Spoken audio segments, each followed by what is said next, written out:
My name is Eric Sampson. I'm 35 years old and I'm looking at my newborn daughter through the viewing window at the maternity ward. Her mom is resting comfortably and I'm waiting for a nurse to come out and suit me up so I can hold my daughter again. For some reason, the nurses always want to put me and other visitors in scrubs and clean us up before they allow us to touch the baby. I guess it makes sense because I wouldn't want anything to happen to my precious little angel before she starts her life. They suit me up and I lift her from the nurse's arms. I marvel again at the absolute beauty of the wrinkled little person in my arms. From the first second that I saw her, I loved her more than anything else on this planet, whether she knew it or not. I could already imagine the person she was going to turn out to be. I was so ready to watch her grow and help her along her life's journey. No matter what happens, her mom and I will be there, guiding her along the way. After a half hour that seemed like only a few seconds, I gave her back to the nurse. As I stepped out of the room, I noticed a very attractive blonde woman waiting for me. My happiness evaporated and my smile transformed into a grimace. "Mr. Sampson," said the security guard, "we don't normally let people into the maternity area unless they're family, but this woman said she was related to you." "It's okay," I told him. "Unfortunately, she's my wife." "How's being married to a woman who looks like that unfortunate?" he asked. "Trust me, that witch is bat crazy," I said just loud enough for him alone to hear. "You looked really good in there holding your baby," said Andrea, stepping up to me. "You're going to be a great father. But I think you should reconsider your actions. This divorce isn't going to happen no matter what you try. I'll block it any way I can. We need to sit down and talk. Us throwing rocks at each other through our lawyers is only making them rich.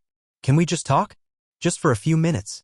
Andrea, my wife, is beautiful, spoiled, and curious. She's used to getting her way no matter what happens and simply can't accept it when things don't go her way. Andrea is about 5 feet 7 inches, weighs about 120 well-shaped pounds. At 36, she has a bikini body, a nice trim waist with beautiful long tapering legs. Her features are a little sharp, but she has the bluest eyes you will ever see. She's also a woman that loves sex. She is definitely not a tease or an ice maiden. That's the unfortunate part. "I have to be there when Melissa wakes up," I told her. "That gives us about an hour for your talk. Let's go to the visitors' lounge. We should have some privacy there unless you try to turn this into another shouting match. But remember, you're the one who wants to talk. So if you start yelling or giving me any of your nonsense, I'll have them throw you the heck out of here." We got to the lounge and sat down in chairs near the back. "It's your show, Andy, so say what you have to say and let's get it over with." She licked her lips and started talking. "Well, first off, I wanted to tell you that I forgive you for cheating on me. I forgive you for breaking the rules we established for our relationship. I forgive you for getting another woman pregnant and running off with her. I want us to put all of this behind us. And I want you to come home with me so we can get our marriage back on track. I do realize that you'll have to pay some kind of child support to Melissa for the baby. But I'm thinking that you should limit the time that you spend with that child so it's not hard for you to choose between it and our children. I love you, Eric. I've never loved anyone else except you, so I'm willing to overlook everything you did and take you back. I also promise that no mention of this will ever be made. We'll just move forward. I won't try to hold this over your head or anything else. Let's just say this was all a big mistake and erase it from our memory. Melissa always wanted a baby more than anything else and Mike couldn't give her one. So if we get back together, everyone wins." "Oh, Andy, could we really do that?" I asked with mock sincerity. "You're giving me a get-out-of-jail-free card." "Just this once," she smiled, nodding her head and reaching for me. "I'll never lose you for anything and I won't share you. You're mine forever. I'd kill Melissa before I'd let her have you." I pulled back from her as if she were on fire. "Kick rocks, you stupid witch," I snapped at her, then got up and walked away. I realized then that Andy should never have been released. She was still crazy. I went down the hall to Melissa's room. I smiled at the nurse and pointed at the door. "She's going to be asleep for a while," the nurse said to me quietly. "I can't think of any place I'd rather be," I said. "I want to be the first person she sees when she wakes up." The nurse smiled again and waved as I went into the room. Melissa was lying on her side, turned towards me. I pulled the covers closer around her and sat down in the chair beside the bed. She was beautiful even sleeping. That has to come from an inner beauty. God knows Andy was beautiful on the outside, but she looked like a screeching shrew when she was asleep. Somehow, when she wasn't conscious, her inner ugliness just shone through her mask of sexy facial expressions. As I looked at Melissa's beatific, slumbering face, the past 16 months just rolled away. I'm a successful architect, and Andy and I were just moving into a house we'd built. Some of the neighbors were upset about our house at first because we'd purchased 2 adjoining lots and torn down the existing ranch-styled homes on them. Then we built our dream home on the site and re-landscaped it. I guess our house was kind of big compared to the other homes in the neighborhood, but it was the house of our dreams where we could grow old together and someday raise our family. It took a while for a lot of the neighbors to come around, but Mike and Melissa came over to meet us the very first day we moved in. They lived right next door to us, and you could look into their kitchen from our deck. Mike was kind of burly but with a slight paunch and constantly had a 2-day beard growth. Melissa was very cheerful and, while not in Andy's league, was really pretty. Melissa was short at about 5 foot even, and her body, while not like Andy's bikini babe, tall thin figure, was very interesting. She had large jugs and a big round bum. Her waistline, unfortunately, was also kind of thick. If it hadn't been for that gut, her body would have been incredible. They brought over pizza and beer, and we spent that first night getting to know them. It was the first of many nights we'd spend either on our deck, in our pool, or in our living room. Over the next few months, we became the best of friends. Mike and I often went bowling or golfing on the weekends. We were always driving around in either his pickup truck or my hopped-up Mustang GT. I love that car. It has custom paint, a Flowmaster exhaust system, and too many other modifications to talk about. If you saw the car, you'd think it was just like any other red Mustang with stripes along the lower body panels. On closer inspection, you'd notice that the stripes are the outlines of buildings that I designed. It is a beautiful car, and I love it to this day. It's going to be weird putting a baby seat in the back, but you do what you have to. A lot of nights, we'd all just hang out either at Mike and Mel's place or at ours. Mike, just like every other guy I'd ever known, couldn't seem to keep his eyes off Andy. Whether she was just hanging out in jeans or in one of her bikinis, my wife is an Eiffel. Have you ever thought about swinging? Mike asked me one night when the women were off doing something. We don't have a swing back here, but maybe that's a good idea, I said. No, you dope, I'm talking about, trying out someone else's stuff. It can really put the spice back in your relationship. After being married for a long time, even the best relationships can get kind of stale.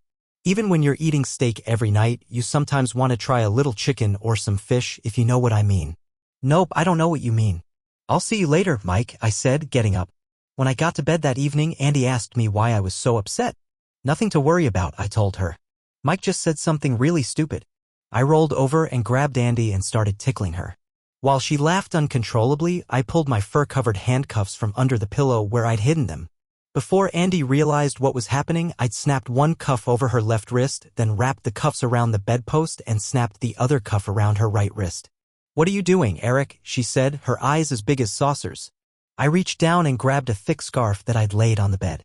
I tied one of her legs to the foot post on the bed and the other to the bed frame. My beautiful wife was now tied up, spread eagle on our bed. I opened a drawer on the nightstand and pulled out a large feather and a can of spray lube that was supposed to warm up when blown on or touched. Andy could hear me moving around in the darkness, but she couldn't see what I was doing. I started out by gently running the feather lightly across her shoulder and down her arm. She shivered at the unexpected sensation. Eric, stop that, she said, but the tone of her voice told me that she wanted me to continue. I sprayed the lube across her jugs and up both legs with a final squirt on her shaved box. Eric, she said again, stretching my 2-syllable name into a much longer word. She started trying to move her legs together and couldn't. I blew gently on her left jug, causing the spray to begin to warm up. Oh, please, do that again, she said. I blew on the other jug, and the pungent and musky aroma of Andy's arousal filled my nostrils. I started fingering her as I continued licking, and she was still sensitive from the first one. No, please stop, she said, but I kept going, knowing that she really didn't want me to stop. Eric, you'd better get up here and screw me before I pass out, she screamed. Who am I to argue with a lady? I quickly took off my shorts and shirt and started out by straddling her. I kneeled by her head and let my tool dangle right in front of her face. I kept fingering her as I did this. She started whining, Eric. I'm begging you, she said. I'll do anything you want. My box is on fire. Screw me, dang it. So I did. I slipped my tool into her and started screwing her. After she came for what must have been the third time, I untied the leg that was tied to the bed frame and flipped her over. You like it, I said mirthfully. You should have warned me so I could open my mouth, she said. Now it's all wasted. It's wasted anyway as long as you're on the pill, I said quietly. Then I untied her other leg and uncuffed her hands. I lay down on the bed and pulled the covers over me. The mood was gone. She rolled over to me and tried to kiss me, but I just turned my head. Andy knew that it wasn't the fact that she had my cum all over her face that caused me to pull away. She lay down beside me and said, Eric, don't worry. There's no one else in the world that I want to have kids with. There's no one else that I love. I just want to enjoy ourselves for a few years before I have to wreck my body with stretch marks, sagging jugs, and fat bumps. I swear to you, we have all the time in the world. I'm going to spend the rest of my life married to you, I swear it, she said. We're going to be happy and have the best family ever, just not right now. She wrapped her arms around me and we went to sleep. Andy, since we'd been together, had a habit of sleeping with one leg and one arm over me. She claimed that it had become a habit and she couldn't get to sleep without me. Andy and I had sex every night and some mornings without fail. She had a very high sex drive and enjoyed all kinds of sex. Whatever it was, it didn't matter as long as she got off. We were usually all over each other, and I loved her so much that I had trouble believing it sometimes. I went to work every day making the long commute in my Mustang. Andy stayed home and took care of the house. Melissa and I waved to each other often as she drove off in her old Honda every morning. Mike was between jobs, so he stayed home. I was glad of that because it meant that in an emergency, Andy had someone to call who could get to the house far faster than I could. A few weeks after my conversation with Mike about swinging, it came up again. This time, it was Andy who brought it up. Eric, she said, have you ever wanted to try another woman? Hell no, I spat. I love you and you're enough for me. Well, I'm not saying that I want you to go out and just screw some stranger. I'm just saying that maybe we should bring someone else in with us, she said. It's just something I'm curious about. Besides, we're almost there anyway, she said. Andy, what are you talking about? I asked sharply. Haven't you noticed the last few times that Mike and Mel came over? You and I started kissing and Mike and Mel started kissing too. And then you started fingering me through the hole in my shorts until I came all over your fingers, baby, she said. Well, while you were doing it, Mike was staring at me and I was just kind of wondering. Wondering what? I snapped. Well, what it would be like, she said quietly. Be more specific, I said sharply. Andy wasn't used to the edge in my tone and she backed away from me a little bit. I don't think she was ever afraid of me hurting her because, God knows, I'd die before I ever hit her, but she just wasn't accustomed to me not instantly giving her what she wanted. Let me give you an example. After I'd gotten my first commission and did a great job on it, my then bosses gave me a substantial raise and a bonus. My vision for the money was for us to put it away to start saving for a house. Andy brought me home papers to sign the next day for her BMW. The down payment alone wiped out the bonus and the monthly note would definitely tax my income. That car cost more than the house we were living in at the time. The end result was that we ate tuna for a month, but Andy got her car. Be more specific, Andrea. I want to make sure that I understand you clearly, I said again. What you're asking me for is for you to have sex with another man, right? Well, not another man. Just Mike, she said quickly. No, I said sharply. Wait. I'm sorry, that didn't come out the way I wanted it to. No. Never in this life, I screamed as loudly as I could. At that moment, for the first time since I'd met her, I couldn't stand to look at my wife. I got up, knocked the chair I'd been sitting in over, and left the room. A few hours later, after I'd gone out for a run and cooled down, I went into the kitchen and saw Andy there, seated at the kitchen table, eating her dinner. Here, I'll get you a plate, honey, she said. I walked past her without saying anything, got a beer out of the fridge, and went out onto the deck. I'd always loved the view from this deck. It was part of the reason why it was included in my design. I looked over and saw Melissa sitting at her kitchen table, grading papers probably, and wondered if she knew what my wife, her supposed friend, had proposed. She probably didn't have a clue. Melissa was a pretty woman, not in Andy's class of course, but she just needed to take better care of herself. If she got rid of that gut and toned up a little bit, she'd be pretty hot. I couldn't believe my mind was wandering so much as I watched the moon from my deck. I guess I wanted to think about anything other than Andy's suggestion. I knew before I married her that Andy had an extremely high sex drive. I'd always thought that I was enough for her. We were both pretty compatible sexually, I always thought. Andy brought the willingness to do it anytime and anywhere, and I brought the imagination and creativity. She never knew what to expect from me. From candles and roses to me tying her up and spanking her. But she did know that whatever we tried, it was always done with love and affection. Obviously, she was starting to need more. I think that she saw this as just another little thing for her to beg for and try to get her way on. I saw it as far more serious. To me, it was the first sign that we were drifting apart and I loved her so much that it just broke my heart. It's a really beautiful night out. It's warm and that big old moon is really lighting everything up, she said from behind me. Is there anybody here who'd like to try skinny dipping in our pool with me, or should we just take this upstairs? She came up behind me and wrapped her arms around me. Andrea, let go of me. I came out here to be alone so I could think. But it's your house too, so if you want the deck, I'll go somewhere else, I said. I'll go sit by the pool. Is that far enough from you? She snapped. Not nearly, I snapped right back at her. I got up, went back inside the house and grabbed my keys from the island in the center of the large chef's kitchen. Before Andy could react, I was out the front door and driving away. My Mustang's exhaust system and V8 growl alerted the neighborhood that I was out and about. I seemed to just drive forever that night, and though it made me feel better, I knew that it wasn't going to make my problem go away.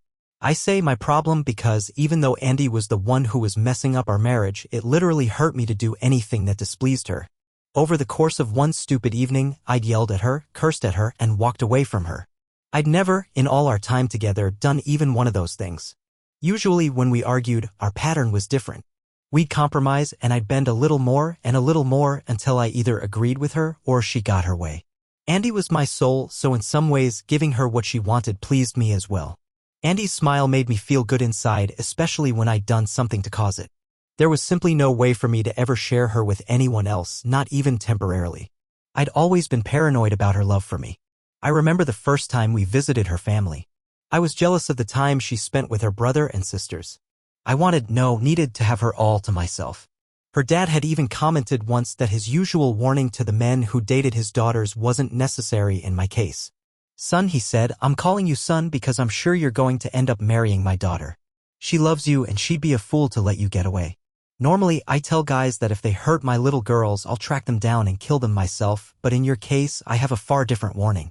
I know that you love Andrea, but remember, you can tell her no from time to time. It'll actually make your relationship stronger in the end.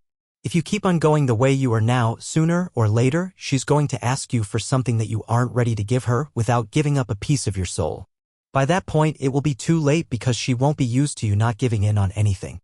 You're a good man, he told me. Andrea needs that, but don't let her turn you into something that you don't want to be. I'll never do anything to hurt her, I told him. I'm not worried about you hurting her, he said. You clearly love her too much for that.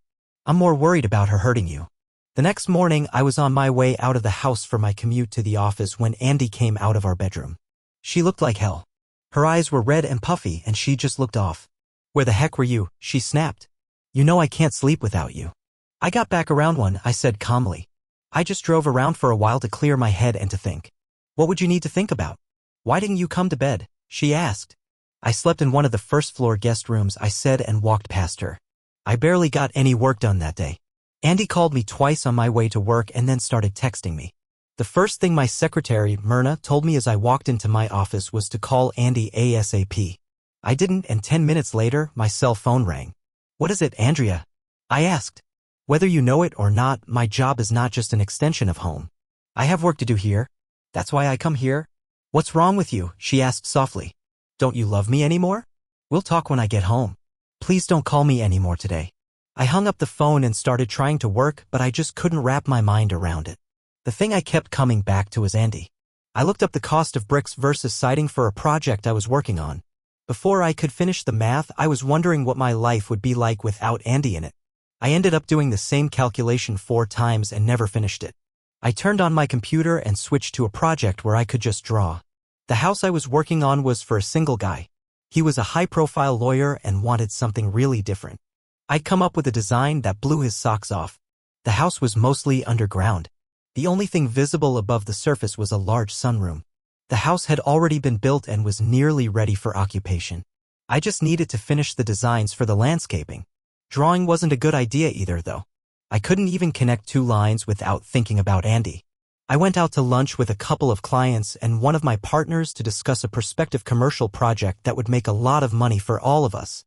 I still found myself wondering what Andy was wearing and what she was doing at that moment. Did she still love me? Where had I gone wrong? Could I possibly undo whatever I'd done to make her need someone else? What did Mike have that I didn't? When I got home that night, I was ready to talk to Andy, but it didn't happen. As soon as I stepped into the house, I smelled steaks on the grill. I walked through the kitchen and out onto the deck and saw Andy in one of her bikinis and Mike grilling on my Weber. Melissa was sitting at the table grading papers. She was wearing a dark-colored one-piece swimsuit. Her legs under the table looked far better than I'd expected, and her chest, as she leaned over the table concentrating on the papers she graded, was amazing. I think my look at her was more one of curiosity than lust because, though I'd noticed that her body was better than I'd ever thought, I wasn't aroused by it. I went back into my bedroom and changed into a pair of jeans, comfortable shoes, and a t-shirt. Hey, shouldn't you be putting on a swimsuit? Smiled Andy. Why? I asked. Well, honey, we're all hanging out at the pool and we usually just wear swim stuff. Even fuddy-duddy Melissa is wearing a swimsuit, she said, smiling. The smile quickly faded when she saw that I wasn't smiling. Eric, I was just joking. You know I love Melissa. She's like my best friend. I know you're tired after all of that work. So just come on down. You can wear whatever you'd like. Your steak is almost ready. If you hurry, you can eat it fresh off the grill the way you like it. Andy went back out to the pool. I heard her say he was just getting changed. He'll be right down. I went back out the front door. I don't think they even realized that I was leaving until they heard my Mustang's loud exhaust system. I drove down by the lake and stopped off at a Burger King on the way. I parked in front of the lake and ate my double Whopper with cheese while I played some games on my iPad. After I ate, I read a few stories about swingers on one of those internet websites. I had nothing against people who wanted to trade partners, but it just wasn't for me. I got out of the car and spent some time throwing rocks into the lake. During the evening, I saw several attractive single women pass by, either alone or in groups. A few of them looked at me. One or two even started walking my way and attempted to start a conversation. I think my body language and the fact that I held my wedding ring up to punctuate every sentence gave them the impression I wanted them to get. They quickly backed off and left me alone. The thing that upset me the most was, as the sun went down, seeing several couples who were clearly in love walking hand in hand along the waterfront. As they smiled at each other, hugged, or stopped for a kiss, I wanted to shoot every one of them. My jealousy over what they had and what I'd probably lost made me want to go up to each guy and tell him something. Run away from this witch as fast as you can before she rips your heart out.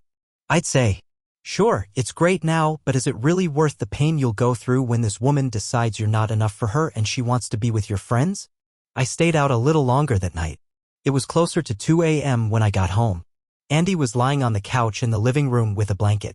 As softly as I closed the door, it still woke her up. Her eyes were red again. She'd clearly been crying. I didn't say a word to her. I didn't want to upset her any further, so I just turned and headed up the stairs. Eric, what is wrong with you? She shouted. Just yesterday and for the past 10 years, you've been all over me. And now you can't even stand to be in the same room with me. It's like I'm a piece of dirt on your shoe and you're just trying to scrape me off. Andrea, I have no intention of trying to speak to you while you're screaming at me, I said. I came home with the intention of trying to talk to you, but you needed to have a party. You wanted to talk to me so badly while I was at work, but once I got home, that need just evaporated. I need to get some sleep because I still have to go to work tomorrow, so why don't you pencil in an appointment for me on your busy schedule? We'll talk then. What party? She asked. It was just Mike and Melissa. We see them most nights anyway. They practically live here. What is wrong with you? Don't you love me anymore? Yes, Andy, I love you. I've always loved you. I guess that's the problem with us, isn't it? I said. Once again, I have to work tomorrow. I need sleep. Why don't you call Myrna and set up an appointment for us to talk? I headed back down the stairs to get away from her. I was really proud of myself for my restraint. Where are you going? Our bedroom is up here, she snapped. The only sounds audible through the house as I fell asleep were the sound of the downstairs guest room door closing and Andy sobbing. The next evening, Andy was waiting for me at the kitchen table. There was something cooking in the oven and the house smelled great from whatever it was. Can we talk now? She asked. I sat down at the table across from her. Eric, what is going on with us? She asked. One day, we're the perfect couple and I'm sure above everything else that you love me. The next day, you can't stand to even look at me. We haven't had sex in 2 days, and while that doesn't seem out of the ordinary for most couples, for us, that's an eternity. I miss you. I'm going crazy. I want us back like we're supposed to be. Andy, that may not be possible, I said.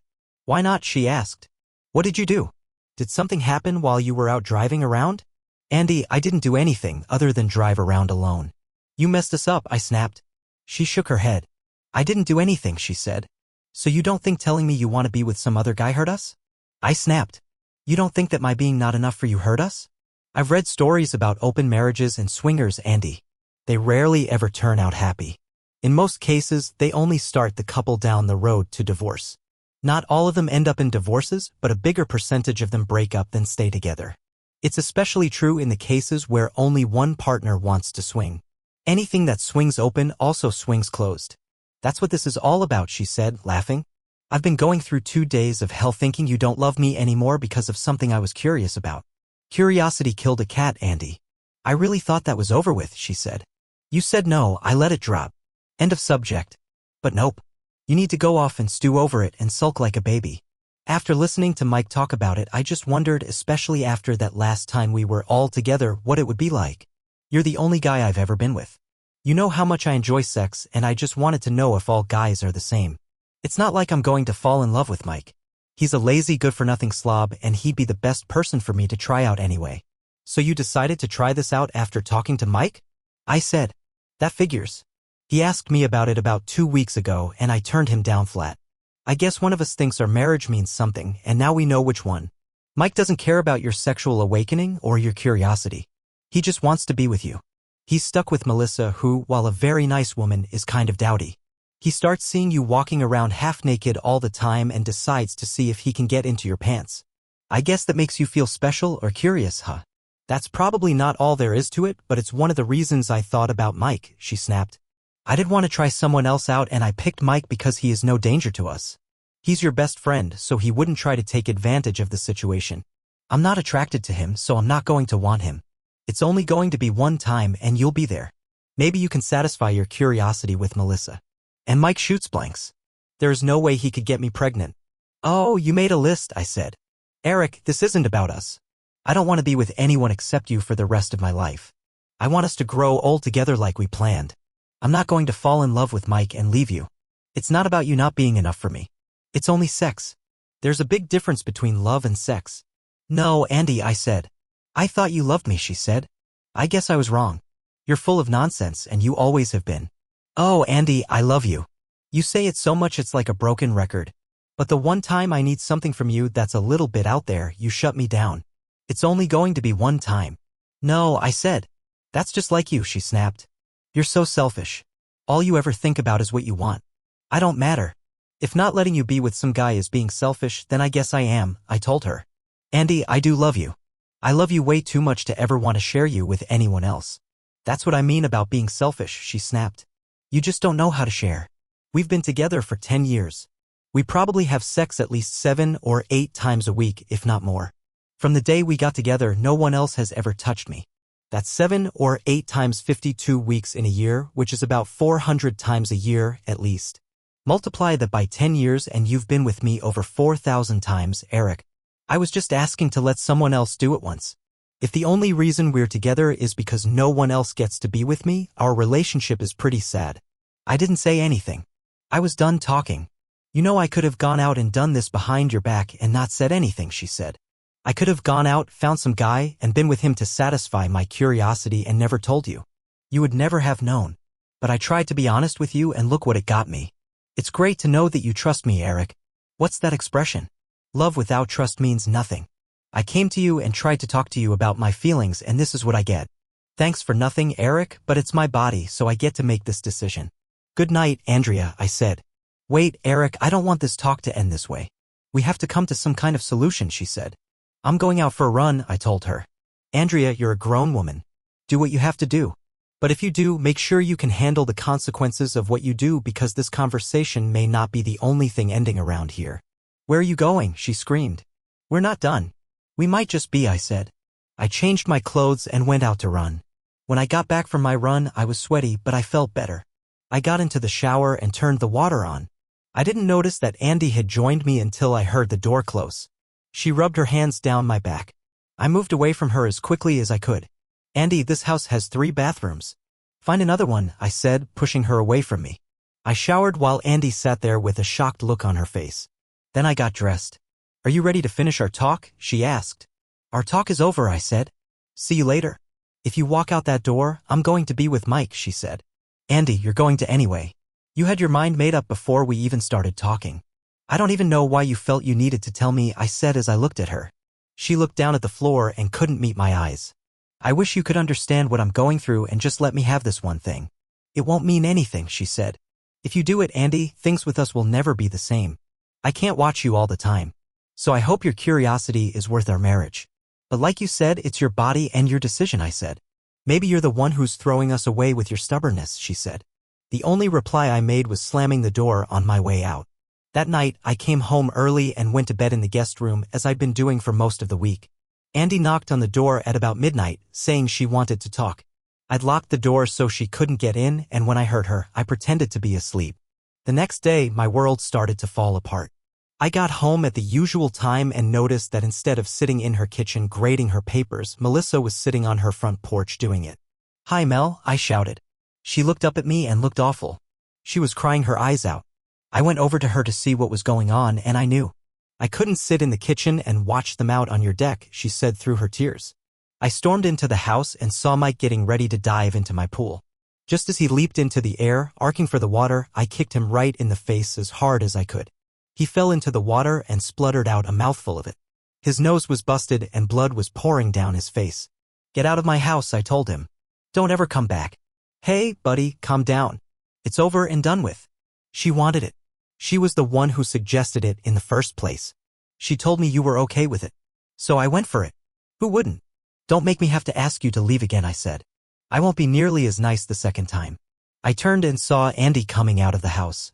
She hadn't heard anything that happened with Mike and me. She ran up to me smiling. "I told you it wouldn't mean anything," she said. "Now that it's over, we can go back to normal." I pulled out my iPhone and called a local taxi company and gave them our address. "The taxi should be here in about 10 minutes. "That's how long you have to pack your things," I said. "If you're here a minute after that, I'm throwing you in the street in your bikini." "Eric, what's going on?" she asked. "We're done, Andy. It's over. You can go to your parents' house, a motel, or stay with Mike." "I don't care, just get out of my house." I screamed at her. "Please, Eric, it's over." "It won't happen again," she whined. "You told me last night to go ahead and do it.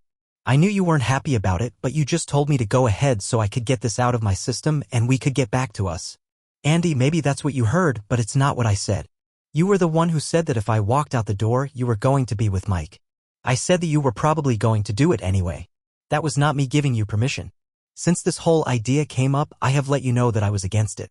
I also warned you that if it was something you needed to do, you should be ready for the consequences. These are the consequences. You now have 6 minutes left to pack your things before the taxi gets here." "I don't need a taxi," she said. "I'll drive my BMW to my parents' house. When you get your head out of your rear, that's where I'll be." "Andy, the car is in my name. If you take it, I'll report it stolen and you will be in jail before nightfall," I said. She looked at my face and saw that I was serious and ran into the house crying. A few minutes later, the taxi pulled up. "Hey buddy, did someone from here call a cab?" asked the driver. I just nodded my head. "Andy, your ride is here," I screamed. "If he leaves, you're going to have to walk." I gave the driver 100 and told him to take her anywhere she wanted to go. Andy came out of the house carrying a hastily packed overnight bag. "You should have packed a lot more than that." "You're not coming back," I told her. "Please, Eric. We need to talk," she whined to my rapidly receding back. A few minutes after the cab pulled away, Andy started calling me. I turned my phone off and shut off the ringers on all of the phones in the house. I went outside on the deck and sat down. As badly as I felt, there was someone who felt worse. "Come, Mel, misery loves company," I said. "We're going out to eat." She didn't say anything, she just sat there. So I grabbed her arm and pulled her up and stuck her in the Mustang's front passenger seat. We drove around until I found what looked like a nice restaurant. I ordered for both of us, got the food to go, and got back into my car. I drove us out to the lake, the same place I'd been driving to every night anyway. We ate in silence, and then all of a sudden Mel started unloading on me. "Why would he?" "Well, I know why he would, but why would she do that to you? Are they crazy? I know that Mike has no respect for me, but I thought that Andrea loved you." "I'm sure she does. All she ever talks about is you, Eric this, Eric that. Why would she do this?" "I thought she was my friend." I started rubbing her back and she sobbed a bit and started talking again. "I know that Mike has been angry at me lately and this is only his way of getting back at me for a remark I inadvertently made, but this is overkill," she said. "I'm sorry, Eric, this must be worse for you than it is for me." "I'm fine," I said. "What do you mean Mike is angry at you?" "Well, Mike had an accident when he was younger and can't have kids. I knew it already when we got married. I'm fine with it. I've always wanted kids, but I wanted Mike just as much. So I became a teacher. Lately, it just hasn't been enough and I really want to experience motherhood. Eric, I want a family. I want to share all of this love that I have and bring up my own kids instead of teaching everyone else's." So I approached Mike about possibly adopting a baby. He went nuts. His exact words were, "Oh, so I'm not a man since I can't knock you up. Well, I'll show you who's a man. I'll be with that little woman next door and make you watch." It took 3 weeks, but he did it. We didn't say much for a while. As it got dark, the lovebirds came out and I was really too upset to watch them strolling hand in front of that lake. Besides that, there were just too many big rocks that were the perfect size for throwing. So we left. I went home to an empty house. Melissa went home to Mike. I could hear him screaming at her at first and her screaming back. After a while, the screaming stopped and I saw her sitting at her kitchen table with her papers. The next morning, I went to work as I always did. Myrna handed me a stack of messages from Andy. I dropped them all into the trash basket and told her not to forward any calls from Andy to me. If she called me, just tell her I wasn't accepting calls or messages from her. Then I gave her my iPhone and had her go over to the AT&T store and have my phone number changed. At about 10 o'clock that morning, I got a call from Robert Morgan, Andy's dad. He was going to be in town this morning and wanted to take me to lunch. I met him at the Texas Roadhouse at noon. I hadn't seen him in about 3 weeks, and at his age, this kind of stress couldn't be good for him. "Hi Eric," he said. "Let's get down to it. We both know why we're here. I warned you about this before you married her. She can stay with us for a few days while you two cool off. But Martha and I want to stay out of this." "Well, when you and Martha put her out, she can stay with her sisters for a while, and then her brother," I said. "Hopefully, by that time, we'll have some kind of financial settlement made so she can find a place of her own," I said quietly. "Eric, what are you talking about?" he asked. "Well, in this state, it'd take about 6 months minimum for a divorce to become final, but our lawyers will work out the settlement long before that," I said. "Just between us, I'd rather come up with a lump sum payment instead of any kind of monthly alimony where I'd have to write her a check every month or whatever. I just want this over with and settled so I can move on with my life." "Eric, I still do not understand you. Andrea said you'd had a difference of opinion and you flipped out on her. So she decided to stay with us for a few days while you calmed down. She cried her eyes out last night and won't eat a thing. I know my daughter. When Andrea is right about something or believes that she's right, she's as cold as ice. But last night, she was crying her eyes out. I know she's done something to push you too far, finally. Did she buy another car? You guys didn't have more than $50 a week to live on last time she did that. She couldn't even drive it anywhere because you couldn't afford gas for it. I thought you two were kind of well off financially now, though." "Robert, I don't think I should be the person to tell you what Andy did," I said. "It's not my place to talk about someone else's actions." "Darn it," he said. "She really messed you over, didn't she? And the stupid thing about it is that I can see by the way you're on the verge of tears that you still love her. Eric, I warned you once about her. Whatever she did, though, try to work it out. She loves you and you clearly love her. You two should be together, but don't back down. Maybe you should consider marriage counseling before you go for a divorce. I've heard you tell her more than once that you'd do anything for her. Isn't she worth just one chance to save your marriage? Andrea has always been strong-minded. I raised her that way," he said. "You know how the two of you like to sit back on that big old deck behind your house and watch the moon? Well, Andrea used to like to climb out of her window onto the roof and watch the moon when she was a little girl. I told her not to do it because she'd fall off the roof and break her neck. She did it anyway, so I spanked her and nailed her window shut. One week, I was out of town on business and Martha was at her ladies' auxiliary meeting. Andrea got the hammer, pulled all of the nails out of the window, and climbed out onto the roof. It had rained the day before and the tiles were still slippery. Andrea fell off the roof and broke her arm.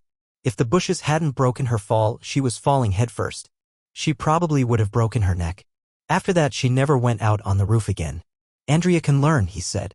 But sometimes she has to learn the hard way by losing something really important to her. Maybe having to be away from you for a little while will solve this.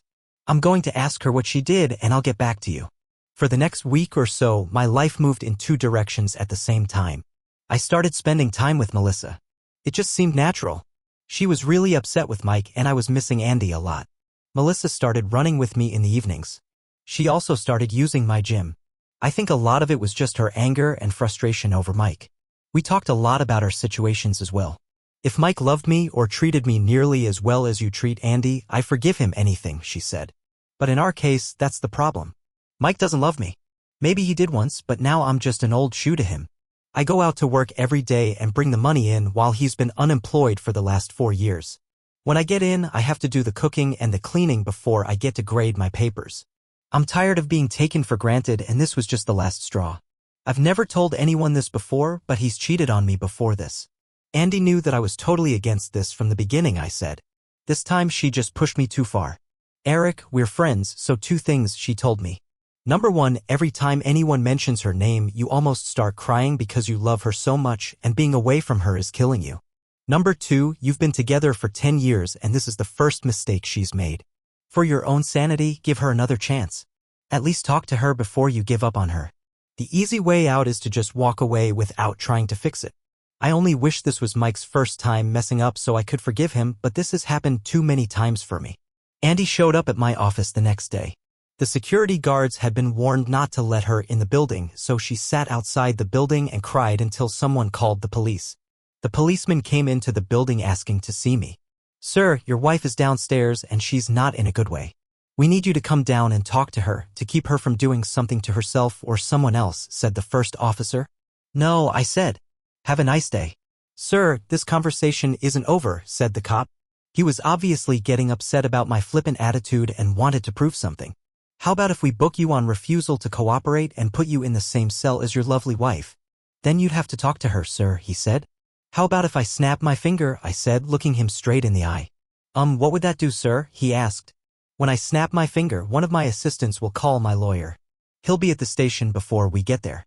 By the time you get me to the building for your bogus investigation, you'll be suspended and I'll be suing the city for more than you'll make in your entire career. To save us further embarrassment, why don't we take this into my office so I can explain what's really going on here to you?" I told him. When we got inside the office, I asked him if he was married. He told me that he was. I asked him what he'd do if his wife asked him about sleeping with his best friend. He told me there's no way he'd stand for it. "That's what she did," I told him.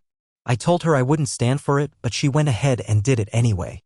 I called her a cab and sent her to her parents while we work our way through the divorce. She can't reach me at home, so now she's harassing me at work. I'm a partner here, and we own the building. I have a right to bar entrance to anyone who could cause a scene or disrupt my business. I treated that woman like a queen, and that's how she repaid me, I told him. I don't want to ever see her again. I have never abused her, hit her, or even yelled at her. Don't I have the right to be left alone in my own place of business? "Sir, you should file a restraining order," he said. We had no idea of the situation when we arrived. "Thank you for explaining it to me. We won't bother you any further. But sir, can I ask you one more thing?" I nodded. "If you really don't want to have anything to do with her, why are you so sad right now? You look, excuse me, I don't mean to insult you, but you look like you're on the verge of tears. You obviously love her a lot. Why not at least talk to her?" He was, of course, right. It was time to talk to her. I went downstairs just as she was getting back into a Ford Fusion, probably Martha's car. I knew Robert drove a Cadillac STS. I tapped on the window and she jumped out of the car and tried to hug me. I backed away from her. "Eric, I miss you so much. Please let me come home." "I keep trying to tell you it's over," she said. "Andrea, if you want to talk, I'll listen, but it needs to be in private. I don't want to be embarrassed at work by you." "Meet me at my house tonight at about 7, I said. "Don't you mean our house?" she said. "I'll just go there now and wait. I'll make us dinner." "Andrea, all of the locks have been changed. It's not our house. Maybe after the divorce, you'll get it, who knows. I don't want any dinner. I'm just giving you a chance to say what you need to say, and I have a condition." "What's the condition?" she asked. "If you want to have this meeting, you need to tell your parents the truth about what happened between us. None of this misunderstanding nonsense. Have your dad call me at 7 just when you're getting there so he can tell me that he knows what happened. If not, don't come. I won't let you in until I've spoken to him." "Eric, can't we keep this between us?" she whined. "No one else needs to know. If I don't hear from your dad, I don't let you in, and this time I call the police myself," I said. I got some bad news that day at work. The buyer for my nearly completed underground house had been killed in an auto accident. I was pretty sure I could sell the house, so I scheduled the landscapers to go ahead and finish it so I could list it and get it sold. The house was too bizarre to be everyone's cup of tea, but the right buyer would be willing to pay top dollar for it. At 6 o'clock, I went out for my run with Melissa. We had a good run together. I could run faster alone, but I wouldn't have nearly as much fun. "So how are things at the house of Mike and Mel?" I asked. "Frosty as heck," she laughed. "He doesn't talk to me, I don't talk to him. But you know what? I'm enjoying it. For the first time since we got married, he isn't ordering me around. I got one of those brochures from the adoption places, and I've been going through it. There aren't nearly as many stipulations concerning single-parent adoptions as there used to be. Of course, I have to find a lawyer and get the divorce settled first, but I finally realized that he needs me a lot more than I need him. I got home at 6:45 and had the feeling that I was being watched. I went into the house and showered. At 6:58, the phone rang. I picked it up and answered it. Eric, I'm really sorry, son. I understand why you're upset. I can't believe that a daughter of mine would ever behave that way. I still think that there's a chance for the two of you to work this out though, if you're willing to forgive her and put it behind you. A few minutes later, I put the phone down and went to the door. Andrea was standing there. Can I come in? She asked. I feel so stupid asking you that. This is my house too. Let's just talk here on the porch, I said. It's a nice night and it feels good out here. Andy, we're not back together. We're only here to talk, I said. You were the one who wanted to talk to me so badly, so I'll let you go first. You tell me what you have to say. Geeks, you've called me hundreds of times, sent your dad to talk to me, bothered me at work, lied to your parents about why we broke up. And that's all you have to say? I was getting even more upset. What do you want me to say? She asked. Nothing, Andrea, I said, standing up. I'll see you soon. I started going into the house and she grabbed my arm and started crying. She tried to force me to turn around, but I wouldn't let her pull me around. She came around to the front of me and noticed that I was crying too. Tears were falling from my eyes, rolling down my cheeks and making tiny little drop marks on the tile of the front porch. What do I have to say to fix this? She shouted. All of a sudden, I lost it. I pushed her away from me harder than I ever had. I was really glad she didn't fall off the porch because I'd have probably gone to jail for assault. How about 2 words, Andrea? I screamed. Number 1, sorry. Have you ever said you're sorry for any of this? Are you sorry because you betrayed our marriage vows? Are you even sorry for what you've done to us? Are you sorry for hurting me? You know, you really ripped my heart out. How about for messing up a marriage that was probably going to last forever? I guess you don't know that word, though. You know what? I can see now how stupid I've been this whole time. And that brings up the second word. Love? You see, ever since we got together, Andrea, it's never been about us loving each other. It's always been about me loving you. I'm supposed to just fall down and worship the great goddess Andrea. Well, forget you, Andrea. Wait a minute. Mike already did. That's why we're here? I went into the house and slammed the door. I left her out there on the porch crying. After about 20 minutes, she rang the doorbell. I looked out the peephole and opened the door a crack.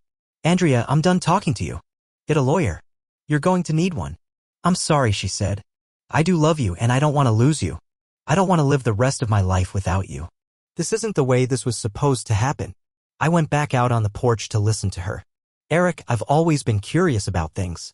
When I was a kid, I once stuck a pin into an electric socket just to see what would happen. Recently, I wanted to see what it would be like to be with someone else. I found out and it wasn't nearly as good as what we have. In fact, it was nothing compared to our relationship. It was a mistake, but I think you've overreacted. It's not like I cheated on you and I don't see what I did as a violation of our marriage vows. I was honest with you about my intentions. I even wanted you to be there, but you refused.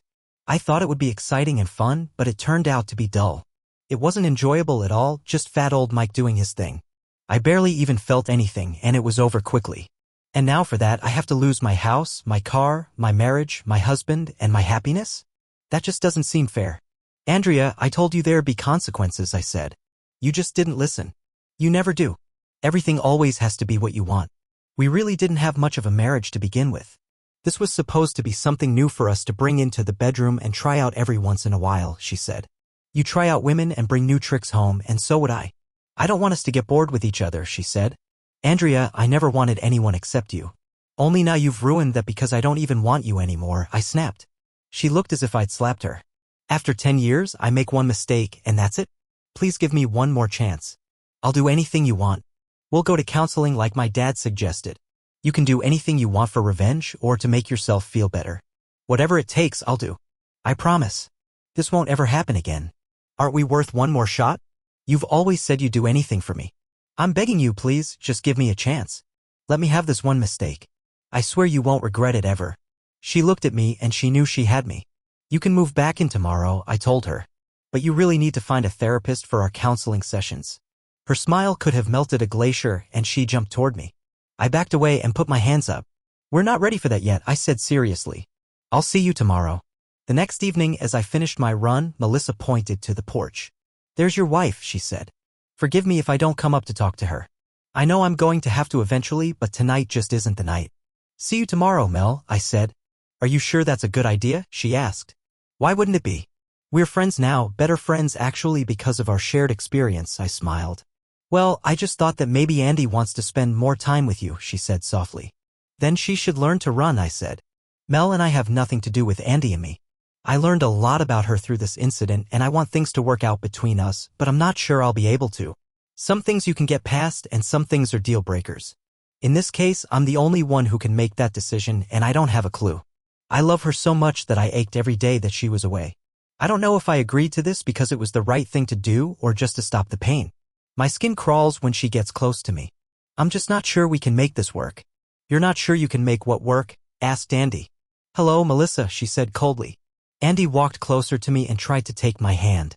I moved it away from her and said, I'm not sure that we can make us work again. I'm sure enough for both of us, so you don't have to be, she smiled. Just watch.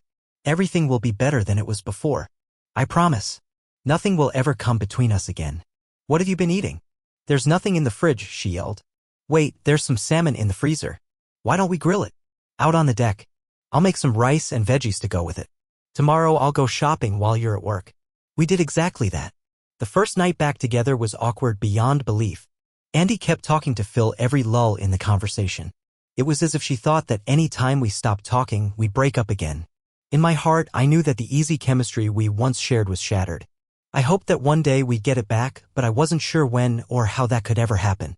Andy started to tell me something, but her words were drowned out by a loud crash and a bunch of yelling from next door. Does that go on often? Asked Andy. Almost every night, I replied.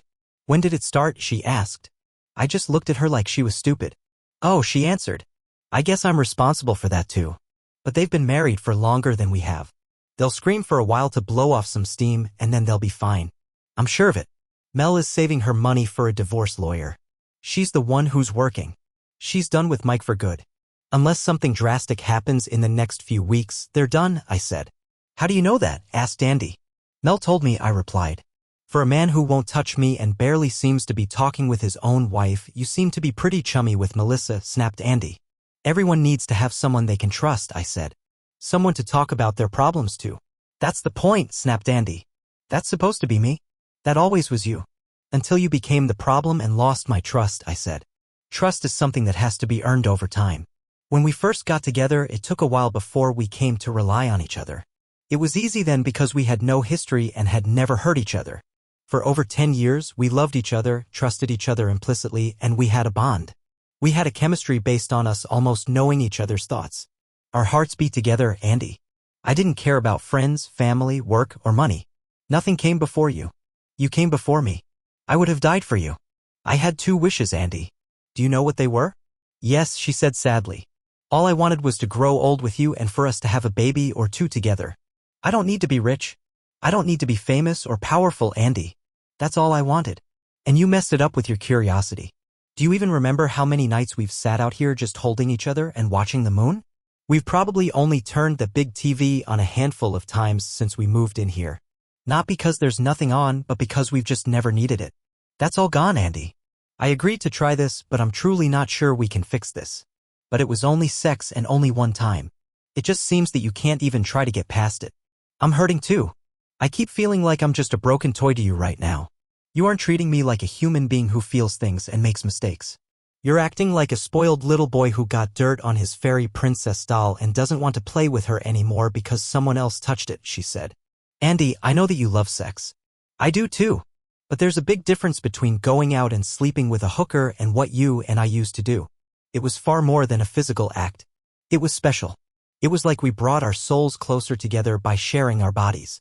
And now my fairy princess has shared her body with the troll from next door. We're basically no longer exclusive, so there's nothing special about it anymore. It's become cheaper. It's something that under the right set of circumstances anyone can have. So who or what will you get curious about next time, Andy? Who or whatever it is, I won't make the mistake of telling you about it, she snapped. I see what being honest got me. Next time I'll try lying. Andy, right now, we're only held together by the thinnest thread you can imagine. If there ever is a next time, we'd be done so fast you wouldn't even know it.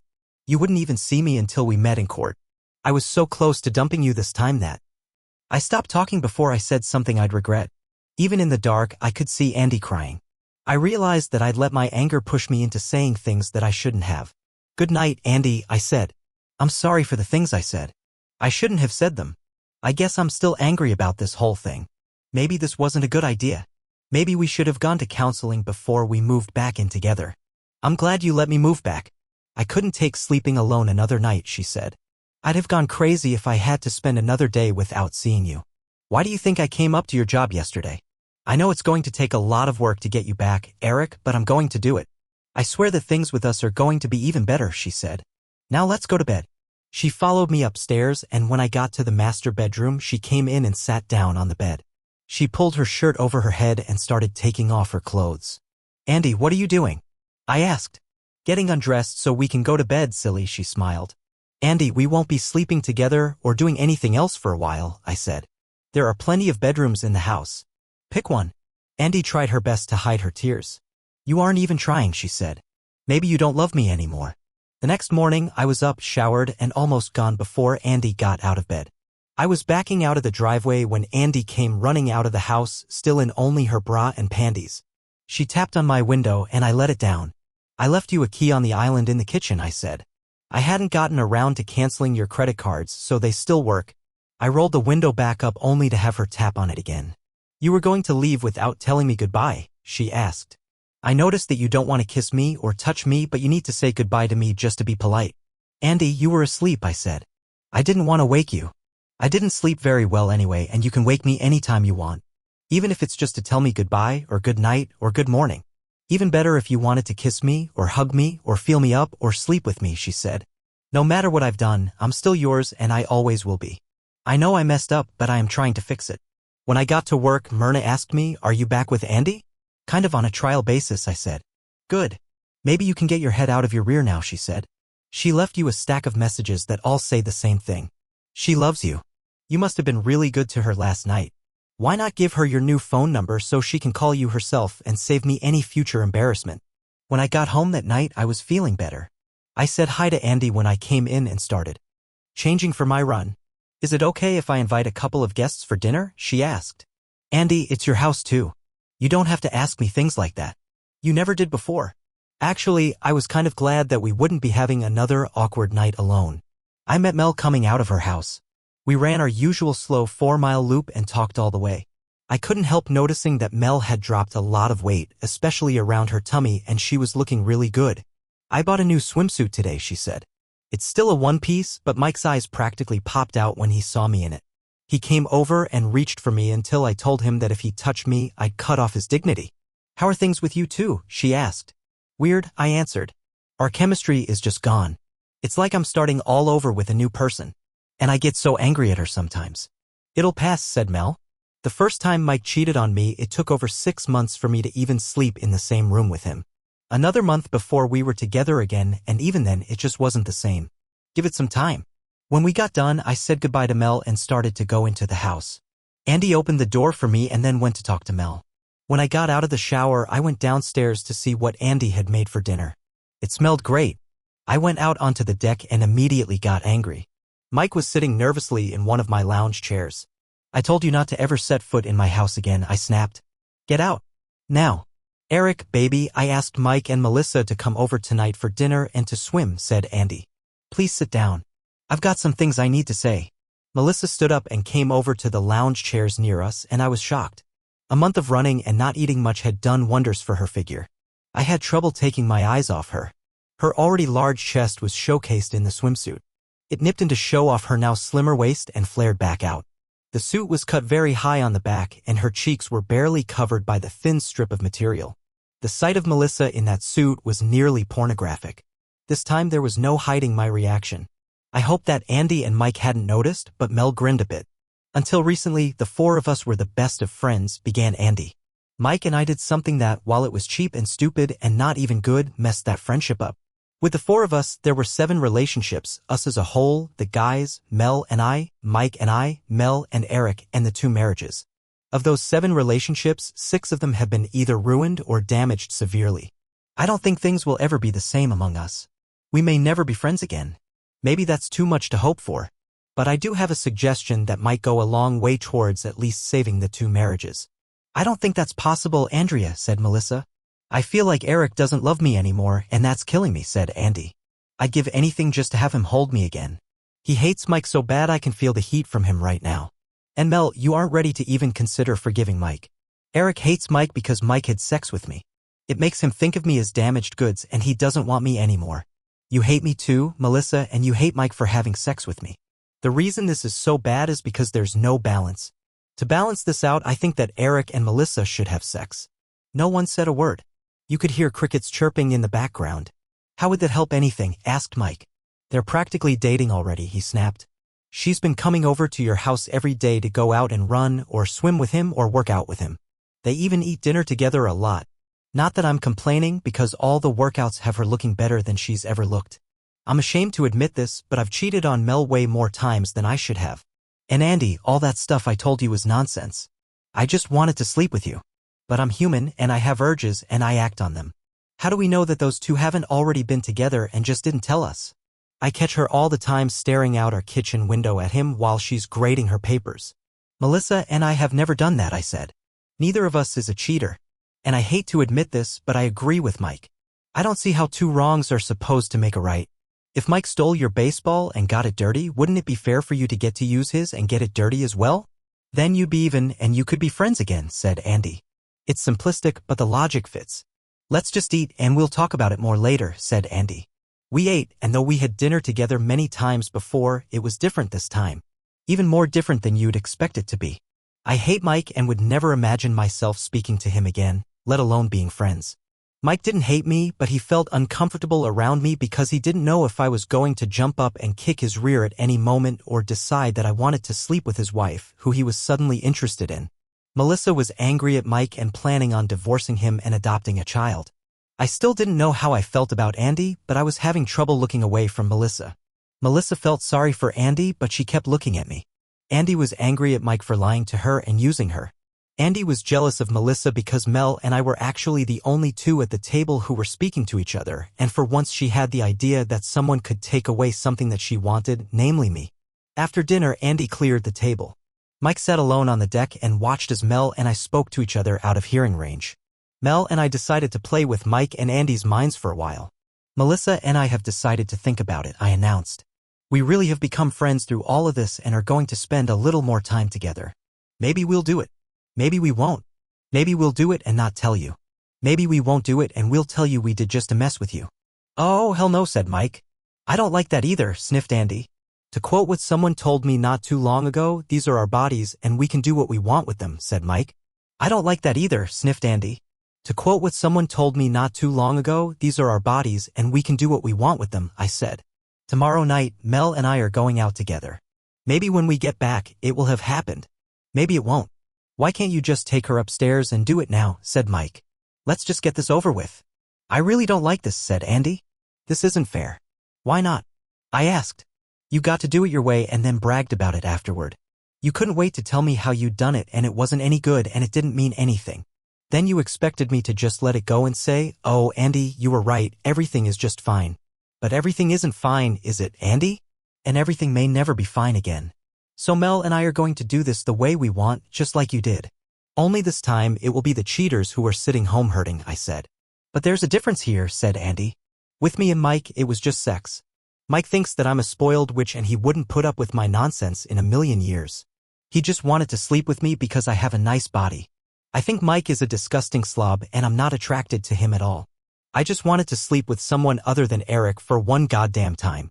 Melissa, deny it if you want to, but you like my husband. I'm not just talking about sex here. You're attracted to Eric and he hasn't been able to look away from your chest, your rear, or your face all night.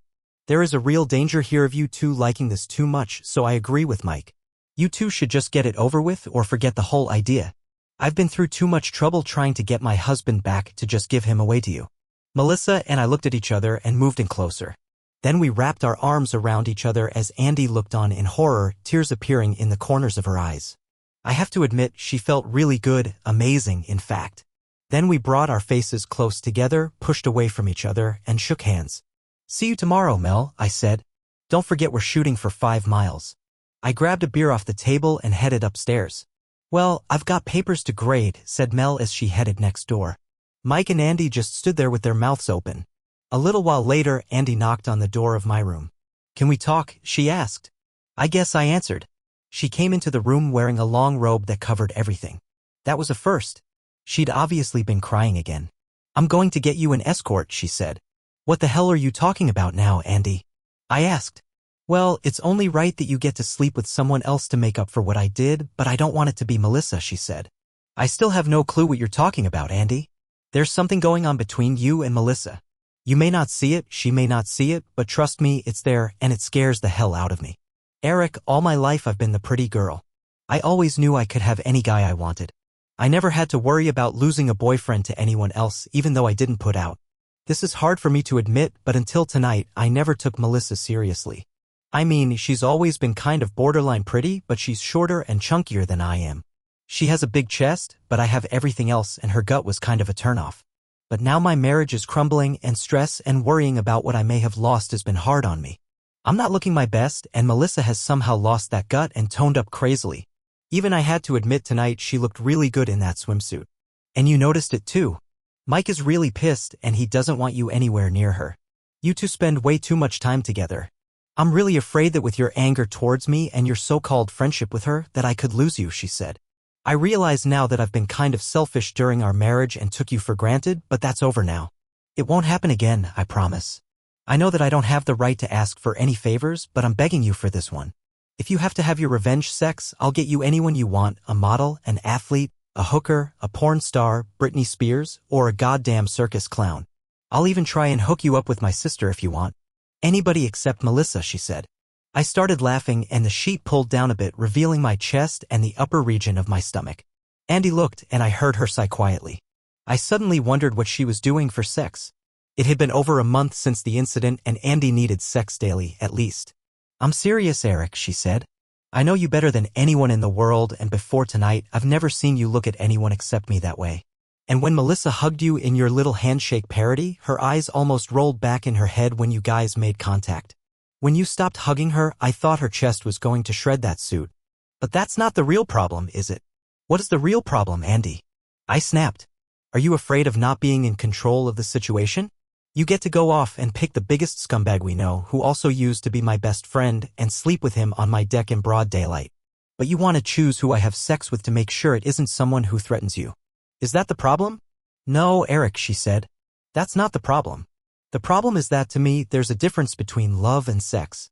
I could go out tonight and have sex with 3 guys, and you'd still be the only man that I love. I can separate the two. You can't. If you have sex with Melissa, I'll lose you for good. I'm sure of it. Eventually, I'll run out of curiosity, and you and I will settle down and things will be wonderful again. And we'll have all the things that we want. But if you and Melissa have sex, things won't ever be the same.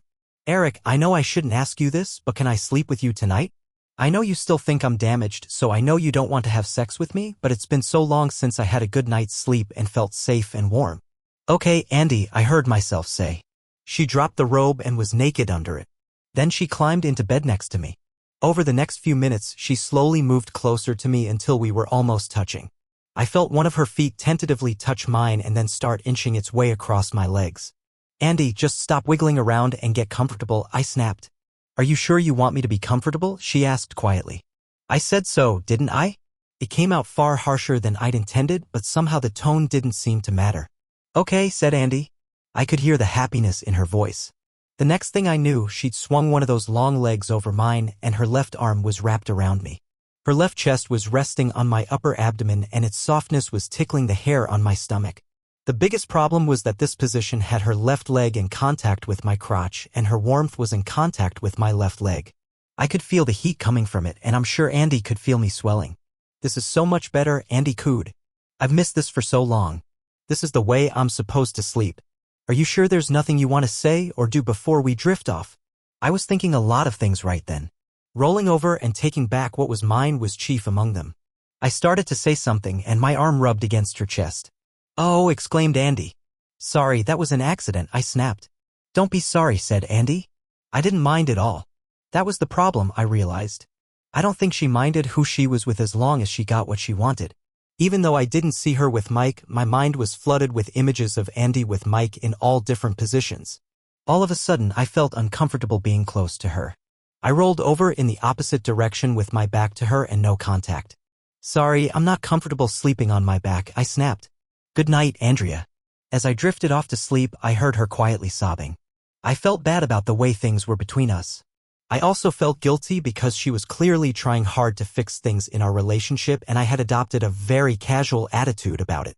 I guess my mind said let's just wait and see. If it works, it does. If not, we tried. Early the next morning, I dreamed that Melissa was giving me a favor. It shocked me because, until that point, I'd actually never had a sexual thought about Melissa. Seeing her in that swimsuit the previous night had definitely put her on my radar, though. In the dream, Mel stopped and mounted me. She slowly lowered her warmth over me until we were touching. Then she started to move in small, short strokes. God, that woman was good. She knew exactly what I liked, as if we'd been together for years. I reached up to feel those big assets that had enthralled me at the pool last night and couldn't find them. All I felt was a small, firm asset with a hard peak. In a second, I realized what was going on and grabbed Andy by her shoulders and pulled her off of me. "What the hell is wrong with you, Andy?" I screamed at her. "I'm sorry, I just wanted you so badly," she cried. "And you liked it and you needed it too." "I was asleep, Andy. I didn't know what was going on. My mind keeps going back to a time before all of this happened. Back when there was only us. Back before you messed things up. We were so happy then, and in the dream I was having it was like old times when we couldn't get enough of each other." I was lying through my teeth, but telling her that I was dreaming about Melissa would have only made things worse. The surprising thing was that I had never lied to Andy before then, and I guess I should have felt guilty about it. But I really didn't. That didn't bode well for the relationship. "So why can't we just pretend that it's still like that?" she cried. "Or pretend that we're past all of my curiosity and the damage it did to us. That way we could undo all of this nonsense and get back to just us." "Andy, I'm not that good at pretending," I said. "You want me to pretend that you didn't sleep with Mike, pretend that we hadn't talked about it beforehand, pretend that you didn't just ruin 10 years of friendship, trust, and love because you were curious about what another experience would feel like? Okay, Andrea, since you're so good at games, hold out your hands and close your eyes." Andy held her hands up in front of her. "Remember the way we used to feel about each other. Run that through your mind. Remember the closeness. Imagine the fact that I loved you so much I couldn't stand to be away from you. I would have done anything for you. I'd have chewed my arm off to get to you. Being with you was the greatest thing in the world. Every inch of your body was a treasure to me. Andy, I always had the feeling that if you ever died, even if it wasn't from sickness or disease or old age, even if it was something stupid like a car accident, that I'd die soon after. I'd have to because I was simply not capable of living without you. Can you feel that, Andrea?" I smirked. Put all of those feelings in one hand. Even in the dark, I could see Andy smiling. "Now for the other hand," I began. "Have you noticed the distance between us now? Have you noticed that I still have trouble being in the same room with you for more than a few minutes? I really tried last night, but sometimes you still make my skin crawl when you touch me. Do you understand that, Andy? When I come home now, I don't run through the house trying to find you because I can't bear to be away from you anymore. Sometimes I find myself praying that you're out visiting someone, but then I wonder who you're visiting and whether or not you're with them. Every time you brush up against me, even by accident, I need to take about 100 showers before I feel clean. At this point, if you were in an accident, I don't know whether I'd even feel sad, let alone die. In some ways, I know that you're trying to save our marriage, Andrea, but I can't help feeling that maybe it would be better if we just let it die. If we go our separate ways, it'll hurt me for a while, but I was almost over it. I'm not sure that it would even hurt you because you were so eager to risk throwing it away so you could be with Mike. I don't trust you anymore, and I'm not sure that I ever will again. Melissa says it'll take time, but I don't think we can ever get back what we had, and I wonder if I wouldn't be better off looking for something like that with someone else than settling for a pale imitation of it with you. In short, we're like a broken glass, Andrea. All of the water is flowing out of the hole. Only it's not water flowing out, it's my love for you. Unless we find some way to plug the leak, it's all going to be gone." Andy's smile had now faded, and she was crying again. "Compare those two sets of feelings, Andy," I snapped. "Which one do you like better?" "The first one," she said quietly. "That's what I want back so badly. I'd do anything to have that back. And despite what you think, we're going to get it. It may take a little time and a lot of work, but I promise you, when this is all done, we'll be back there. And we'll be stronger." Something in what she just said set my alarm bells off, but I didn't pay them any attention. "So, Andrea, think about that second hand. The way things are now feels like," I said. "I don't want to," she said. "I don't like it. I hate it. But you need to really run it through your mind, Andy. It's really important for us for you to know that," I said seriously. "But why?" "It's ugly, and I don't feel like you love me anymore," she snapped. "Because, Andy, it's what you wanted to find out from the start," I said. "That's what another experience feels like. Now you know." I went into the shower and got ready to go to work, leaving Andy in the bed sobbing. I hated to be so hard on her, but none of this seemed to be getting through to her. Several of the things she'd said had filled me with dread and uncertainty. She'd said, when all of this is over. And in another conversation, she'd said, when my curiosity is all done. She'd also told me, next time I won't be this honest. I won't tell you. Over the next few weeks, things slowly improved between me and Andy. We got back to the point where I was able to stay in the same room with her, and we even spent time sitting next to each other on the deck after dinner. Mel joined us sometimes, which always made Andy jealous, but I could tell she was trying not to say anything. She hated the fact that Mel and I still spend a lot of time together. Have you been with her yet? Andy asked me one night out of the blue. She was really angry because she'd seen me hug Mel after one of our runs. We just done our first 10-miler and we're just two friends congratulating each other for a big accomplishment. But Andy's jealousy got out of hand. If I had, you probably wouldn't still be here, I replied. Andy burst into tears and ran away. Later she came out on the deck. I'm sorry, she said. It just hurts sometimes. I've been back in our house for almost 3 months and things are better between us. I can feel that. But you still won't even touch me, let alone be with me. But then I see you hugging her. And I know that to you it's just a buddy hug. But if you saw the way the two of you looked into each other's eyes and embraced, you'd understand why I want to strangle that woman. Now you know why Mike and I will never be friends again, I said. The difference is that I only hugged Mel. In public, with all our clothes on. You let Mike sleep with you. Yes, I did, she snapped. I let Mike sleep with me. So now I'm damaged goods forever, and the only man I love, the one who promised to love me forever, won't even touch me. Do you know why I hate Melissa so much now? It's not just the fact that you guys are friends. It's because I would literally die to have you hug me the way you just hugged her. The two of you are so easy together, so confident and comfortable around each other. Mike and I aren't like that. And as you never stop bringing up, he slept with me. He and I had sex, and it hasn't made us nearly as close as you and Melissa are. But in your mind, love and sex are connected. Where's the connection between Mike and me? We hate each other now because we slept together, and it's cost us our happiness. Eric, if I let someone drive your precious Mustang, you would be pissed.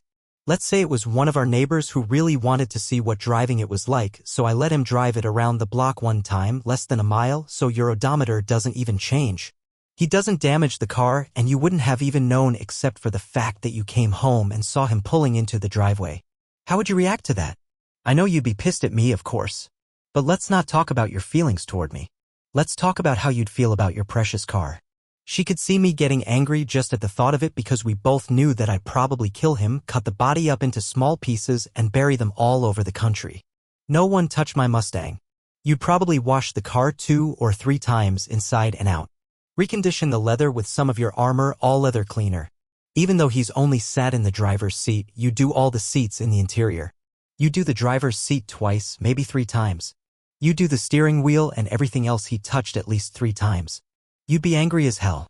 It would probably take a couple of days, maybe even a week, but I doubt that. But then you'd drive that car again, wouldn't you? You couldn't help it. You love that car, so even if someone else despoiled your precious car, you'd drive it again. You wouldn't have keys to it ever again, and if I didn't drive it, I'd reprogram the garage door so no one could even get near it, but I guess I would drive it again. I admit it. So why won't you drive me? She snapped. Mike slept with me for 5 goddamn minutes one time. I keep telling you there was nothing special about it. I didn't even like it. I was only curious. I've taken hundreds of showers since then, but you still haven't even kissed me, and it's been 3 months. Not even a peck? You told me a few weeks ago that being with me was the greatest thing you could think of. If you'd go back to driving the car again, why can't we go back to being together? A hug like the one you just gave Melissa would at least give me some hope, Eric. I should have figured that's what all of this is about, I said slowly. How about tonight? I said, smiling as I pulled out my iPhone. You're going to hug me tonight? She asked hopefully. I thought you wanted to be driven, I smiled. I thought you wanted to be with me. I do, she said, so excited she was bouncing up and down. It's for you, I said, handing her my phone. When she heard Mike's voice over the phone, her whole face turned red and she flung it as hard as she could. That's how I lost that iPhone. The end of the summer was coming up and Andy and I decided to throw a party. Just a few friends and neighbors and some family members. Melissa was invited, which made Andy really pissed, but Mike wasn't, which made me really happy. Her parents, siblings, and their spouses were coming. We were very busy planning it and buying food and supplies for the party when it happened. Mel and I had just come back from a run. I was watching her as she went into the house to shower when I noticed Mike jump over the fence into my yard. Andy had told me that she would be out for a while doing some shopping for the party, so I knew she wasn't home. What the hell was that moron doing, going into my yard when neither Andy nor I was home? I followed him, and I swear to God I thought that he was trying to steal something from me or borrow one of my tools without asking because he knew that I'd never loan him anything ever again. Mike didn't stop in my yard. He hopped the fence into George and Sandy Cooper's yard. I waited for a few minutes and followed him. He walked right into their house without knocking. I pulled out my new iPhone 4. I got it to replace the iPhone 3GS that Andy had thrown. I crept up to the window. I was sure that Mike was sleeping with Sandy Cooper now, and the video would help Mel get rid of her cheating husband for good. Sandy Cooper wasn't home. But George was, and he and 2 other guys were with Andy at the same time. "Last time you wanted to try double penetration," said George. "This time you're getting 3 at a time. That should take care of your curiosity."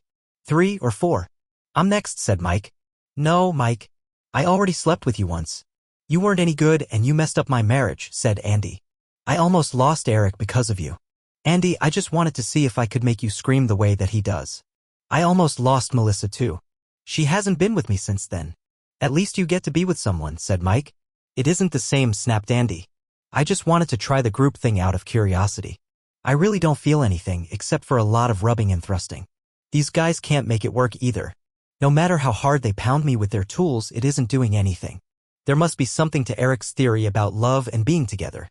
But Andy, if you don't let me be with you, I'll tell Eric you did this, and at least then he might forgive me and talk to Mel for me. I only slept with you once. This is George's 3rd time and the 2nd time you've done more than one guy," said Mike. "This is never going to happen again." "My curiosity is all settled," said Andy. "After tonight, no one but Eric will ever touch me. So if that's what it takes to shut you up, I'll let you do it for 5 more minutes. Unlike these guys, you won't even need a condom since you only shoot blanks." I didn't stay long enough to see Mike get his turn. God damn it.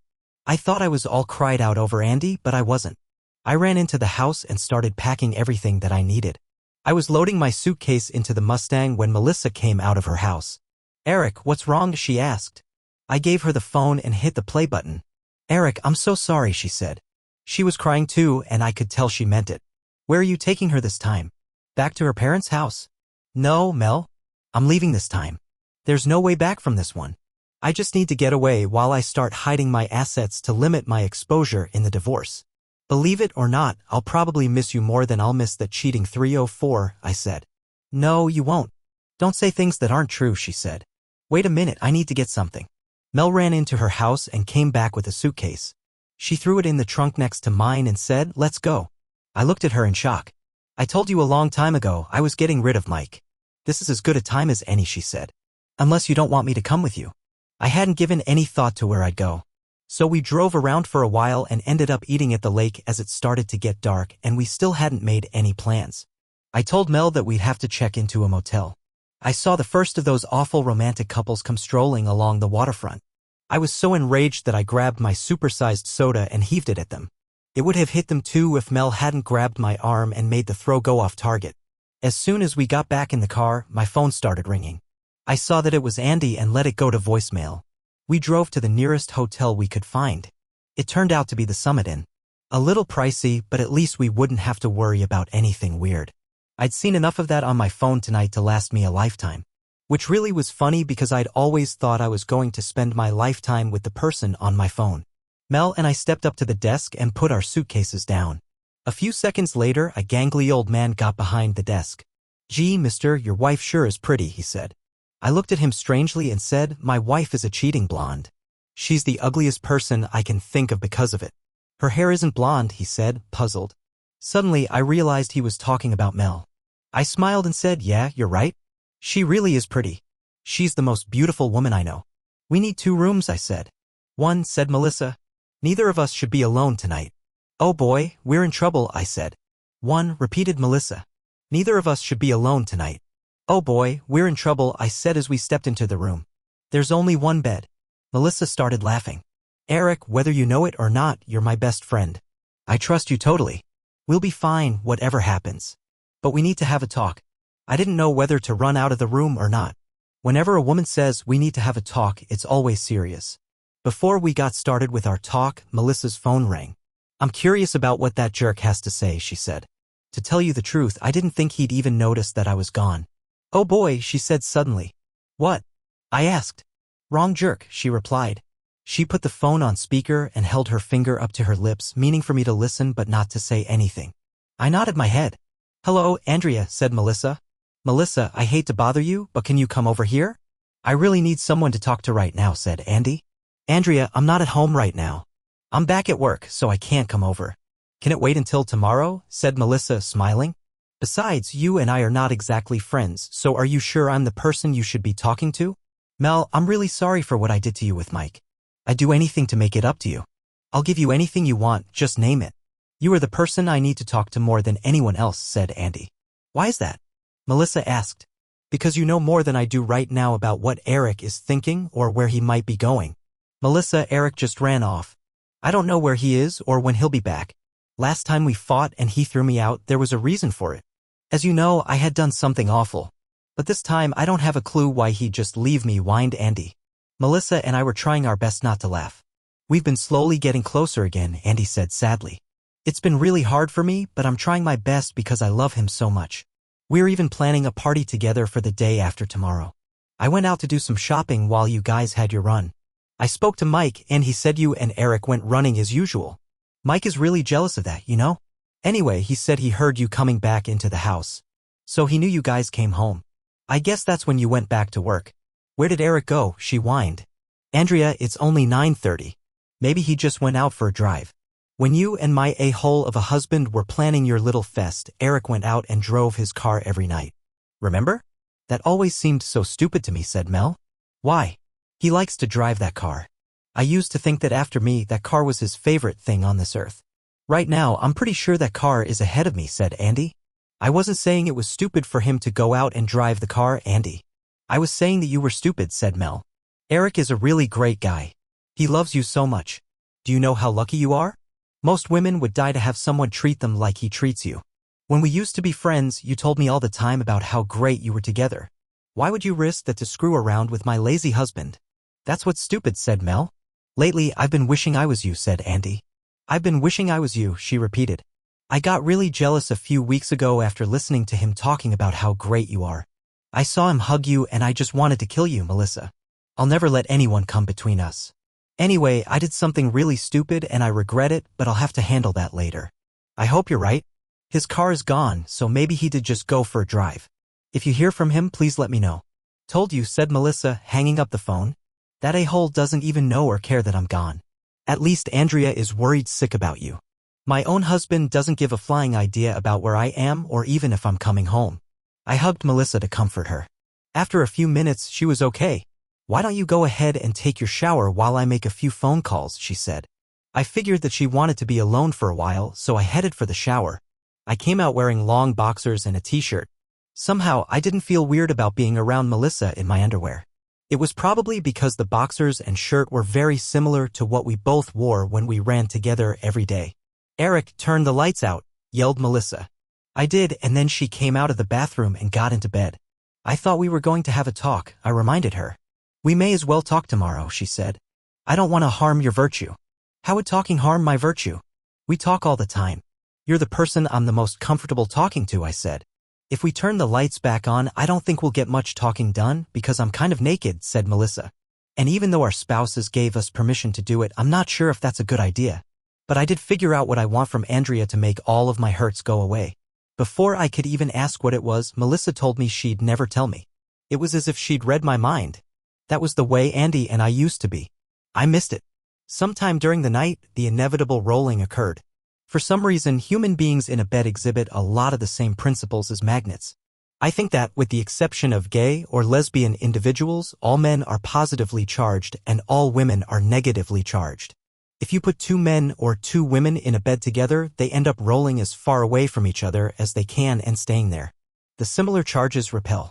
But if you put a man and a woman in bed together, they seem to always end up together. It was still dark when I realized that Melissa was in front of me. A microsecond later, I realized that my tool was in the crack of her bum. Melissa had lost a lot of weight over the last 4 months, but she still had a lot more bum than Andy would ever have. Andy had that tight little bikini bum that most men claim to like. Andy's bum was also hard as a rock. Melissa's, on the other hand, was soft and pliable, and my tool was getting harder by the second and pushing its way further into it. I couldn't risk any sudden moves because I didn't want her to think I was trying something. Another microsecond went by before I realized that my tool wasn't the only thing wandering. My arm was lying across Mel's shoulder, and my hand was on one of those large soft jugs. I don't think I'd ever felt anything so soft and warm in my entire life. That realization only served to enlarge my tool more. Then I realized that Melissa's hand was on top of mine, pressing it onto her jug. It wasn't my tool pressing into Mel's bum. She was pushing it against me. "Sorry," she said, moving her hand off of mine. "I couldn't help it. I've wanted you for so long. But I didn't want it to be like this." "Like what?" I asked. "I didn't want you to just screw me as some kind of revenge reaction to get back at Mike and Andy. I didn't want to take advantage of you because you're vulnerable or because you're devastated over finding out that the woman you love is a sociopathic round-heeled 304 who'd probably screw a snake to satisfy her curiosity. Especially when the thing she's looking for she had from the beginning," she said. "Melissa, shut the hell up," I snapped. "You're totally wrong. I know it's still hard for you to hear bad things about Andy, Eric, but she's not good for you anymore," said Melissa. "No, you said the woman I love is a sociopathic round-heeled 304 who'd probably screw a snake to satisfy her curiosity. I'm not about to let you talk about yourself that way," I said. I started to move my hand from her jug since her hand was no longer holding it in place. "Who told you to move your hand?" she smiled. "I had it right where I wanted it." I pulled her to me and started rubbing her sides. "Oh yeah, take it easy on me. It's been a long time," she said. I started nibbling her back and shoulders, and she loved it. I worked my way down and started licking her soft round bum. While doing this, I noticed that the months of running had taken their toll and there was no longer any flab around her abdominal region. My questing fingers continued their walk up her torso and avoided her jugs. "Hey, aren't you going to rub my—" she began. "Forget about what I was going to say," she hissed. "Just keep doing what you're doing." Mel's legs had ceased flopping around on me and were currently around my neck, nearly choking the life out of me. "Eric, don't stop," she cried. "That's so good." I took note of the fact that Mel was rubbing and squeezing her own jugs. Unlike Andrea, she seemed to need more attention given to them. I filed that away for next time. While I was thinking about that, I reached around her with one of my arms and started to squeeze her jugs and rub her engorged jugs. I took tiny bites on her neck while we started screwing with long, slow, easy strokes. We took our time. I don't think either of us was even remotely interested in anything like what we'd seen on my phone. This wasn't about getting off. It was about getting in and meeting inside each other's hearts and heads while our bodies did what bodies do. "Do you like it?" she asked quietly. I replied. We kept it up for a long time, and it was really special. Not just because I hadn't done anything that didn't require my hand in months, but because this was the beginning of something extraordinary. A little while longer, I started to pull out and warn Melissa, but she wrapped her arm behind me and pushed me back in. "Don't stop, Eric. I want it inside me," she said. I thought that meant that she was on the pill or safe, and really, I wanted it too. I wanted to just coat her insides with my baby batter and make this woman mine. At that moment, I didn't care about Mike or Andrea or anyone else except for Mel and me. I just let go and fired line after line of sperm into her unprotected walls. After that, Melissa just rolled over and smiled at me. She started kissing me gently and thanked me. "What are you thanking me for?" I asked. "I'm the one who should be thanking you." "No, Eric. I have never done anything like that. Ever," she said emphatically. I woke up to Mel saying, "Eric, I have to pee." I noticed that, unlike when I slept with Andy, this time I was the one who was wrapped around Mel, one arm over her chest and one leg over hers. "Are you trying to lay claim on me or just making sure I don't try to escape?" she asked. "Definitely the first one," I said. "Well, you need to know that I'm temporarily a married woman," she laughed. "But I intend to take care of that immediately, then I'll be accepting offers. I'd offer you my heart and a place in my life forever from this moment forward," I said seriously. "I'll take it," she smiled. "I'm off the market." She went into the bathroom and peed. Then I heard the shower start and I jumped out of bed and ran in. I opened the door, got in behind her, and started rubbing my hands slowly down her sides. "Eric, what about Andy?" she asked. "Andy who?" I replied. "Are you going to be doing a lot of nasty things to me today?" she asked. "Nope," I said. "Oh," she replied, seeming kind of disappointed. "I'm going to be doing nasty things to you every day," I said. We spent the morning calling into work and taking some vacation time. We called my lawyer and set up an appointment to see him. Then we spent the rest of the day in bed doing those aforementioned nasty things. Sometime that afternoon I was going to call room service and remembered my phone. My voicemail was full and I had over 50 texts from Andy. Melissa had a couple of calls from Mike and at least 10 from Andy. We couldn't stay at the hotel for too long, but during the day I'd had an idea. Mel and I could move into the underground house. I got the power and utilities turned on and we spent the rest of the day shopping for things we'd need and moved in that evening. "Which bedroom are you taking?" asked Mel. "I'd hope to be in the one with you in it," I said. "Smart man," said Mel. We spent the evening making plans. We had 2 divorces to begin and other things to do. We decided to confront our cheating spouses at the party that Andy and I were supposed to be having. Since she would obviously cancel the party, we started making a few calls to make sure the people we needed would be there. I had a few plans to make for myself. I had a friend who'd bought one of those decommissioned squad cars at a police auction. He'd never been able to drive it on the street because he hadn't gotten around to getting the local PD's colors and badges off of it. I also had a couple of friends who owed me a favor and were willing to do anything to get rid of that debt. At 7 p.m., guests started arriving at my house. Fortunately, Andy's parents were the first to arrive. "Mom, Dad, I had to cancel the party tonight," said Andy. She'd been crying and didn't look well. "I know," said her mom. "But Eric called and said we should probably all talk after the party. So we're here. Please tell me that you didn't sleep with another guy while you were barely avoiding a divorce from the first time, Andrea. You couldn't have been that stupid. Could you?" Andy just looked away from her mother. Sandy Cooper was next to arrive, but George wasn't with her. "He was on his way, though," she said. Andy found out that Eric had invited the Coopers as well. She wondered why. Mike showed up a few minutes later with a confused look on his face. He looked around and finally asked Andy where Melissa was. Sally Stevens and her husband Kurt, along with Andy's brother and his wife, were the next to arrive. Tom and Esther Jenkins had called and said they'd be late. Esther wanted to come badly, but Tom seemed to be dragging his feet. There was also another couple who no one seemed to recognize that claimed to have been invited by Eric, but they didn't arrive until nearly 8 o'clock. Sandy couldn't figure out where George was or what was taking him so long to arrive. George was in hell. At 7 o'clock, when Sandy was pulling up in Eric and Andy's driveway, a police car had pulled George over. They made him get out of his car and handcuffed him with his hands behind his back. Then they put him in the back of the squad car and drove around asking him questions. George was sure it was a case of mistaken identity. George couldn't see his watch with his hands behind his back, but he could see that it was beginning to get dark. He knew that Sandy would worry. He asked if he could call his wife. The officers told him that he'd get his phone call after he was booked and charged. He hadn't been arrested yet, only detained. So sit tight. George looked at the clock on the squad car's dashboard and saw that it was nearly 8:15. He had sworn that he'd only been in the car for 20 minutes or so. What George didn't realize was that every time he looked away, the officers moved the dashboard clock ahead 15 minutes. Finally, they drove out to a deserted area and waited. When the dashboard clock read 8:55, the radio squawked and one of the officers started speaking into it. "What the hell do you mean?" "You caught him," screamed the officer. "We've got the scum sucker right here in the back of our squad car." George wondered what was going on. "Okay, buddy, you were right. It's a case of mistaken identity. Sorry to interrupt your night." As the officer uncuffed George, he seemed to be taking a long time to get the cuffs off. Actually, he was resetting George's watch to match the time, 9:05, on the squad car's dashboard. "You're free to go, sir," said the officer. "What do you mean I'm free to go?" said George. "You've driven me way out of my neighborhood and held me for 2 hours, and now you're just going to leave me here?" "Sorry, sir. We're not allowed to carry civilians in the squad car unless they're part of an investigation or a crime," said the cop as he and his partner drove off. "Hey, there's a gas station over there. Call someone to come and get you." "Have a pleasant evening, sir." George could have sworn he heard the cops laughing as they drove off. George looked down at his watch. It was after 9 p.m.